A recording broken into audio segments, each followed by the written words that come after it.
Saudara-saudari, Injil kita pada hari ini diambil dari Injil Yohanes bab 5 ayat 17 sampai 30. Sekali peristiwa Yesus berkata kepada orang-orang Yahudi, "Bapakku bekerja sampai sekarang, maka aku pun bekerja juga." Karena perkataan itu orang-orang Yahudi lebih berusaha lagi untuk membunuh Yesus, bukan saja karena ia meniadakan hari Sabat, tetapi juga karena ia mengatakan bahwa Allah adalah Bapanya sendiri, dan dengan demikian menyamakan dirinya dengan Allah.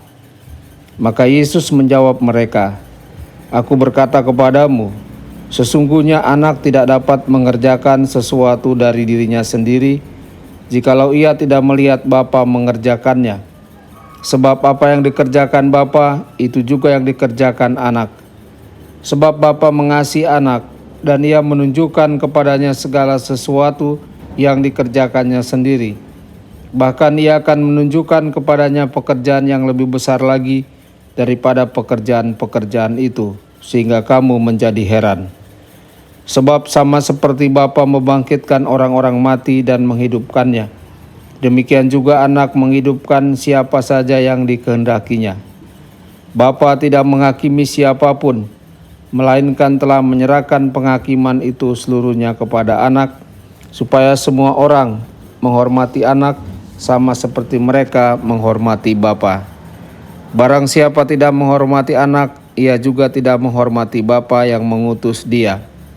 Aku berkata kepadamu, sungguh, barang siapa mendengar perkataanku dan percaya kepada dia yang mengutus aku, ia mempunyai hidup kekal dan tidak turut dihukum, sebab ia sudah pindah dari dalam maut ke dalam hidup.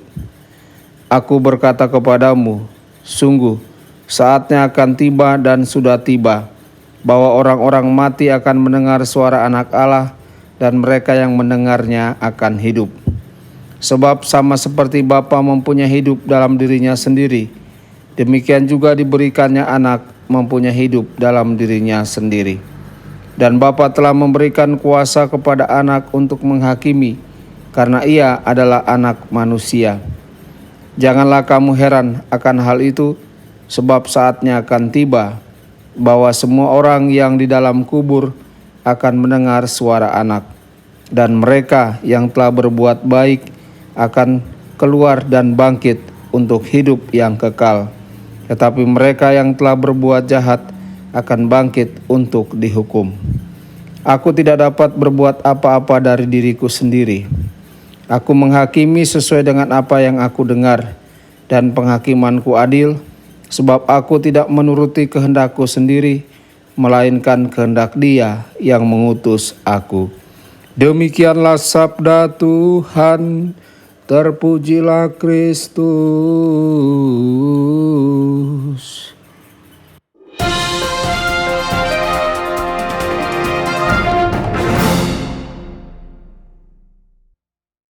Saudara dan saudari terkasih dimanapun Anda berada, jumpa lagi dengan saya Romo Tedens dalam saluran Warta Kabar Sukacita. Semoga Anda semua dimanapun berada senantiasa dalam keadaan sehat dan bahagia. Yesus memberitahu kita dalam Injil hari ini bahwa Dia tidak dapat melakukan apapun seorang diri saja. Yesus selalu menjadikan Bapanya sebagai titik acuan untuk semua yang Ia lakukan. Keinginan Yesus yang terdalam adalah untuk menyenangkan Bapa dalam segala hal. Kehidupan Yesus tidak merujuk pada diri sendiri, tetapi mencerminkan keinginan Bapanya. Sama seperti seorang anak memandang bapaknya untuk belajar bagaimana menjalani hidup, menanyakan pertanyaan mengapa dan bagaimana, demikian pula Yesus memandang bapaknya sebelum bertindak. Saudara-saudari, kita dipanggil untuk meneladani kepatuhan dan kasih Kristus kepada Bapa dengan hidup bagi Yesus di atas segalanya.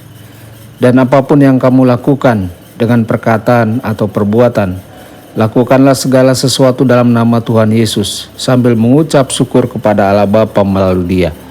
Saudara-saudari terkasih, kita hidup di dunia di mana untuk maju, kita didorong untuk menonjolkan diri sendiri, membuat nama untuk diri kita sendiri, diperhatikan, bahkan sampai menjadi seseorang yang tidak kita sukai di media sosial. Yesus ingin dikenal, bukan untuk kebesaran pribadinya, tetapi untuk menghormati Bapanya.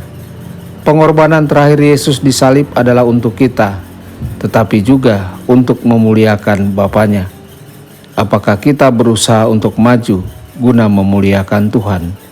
Saudara-saudari, hubungan Kristus dengan Bapanya tidak didasarkan pada ketundukan kepada Bapa.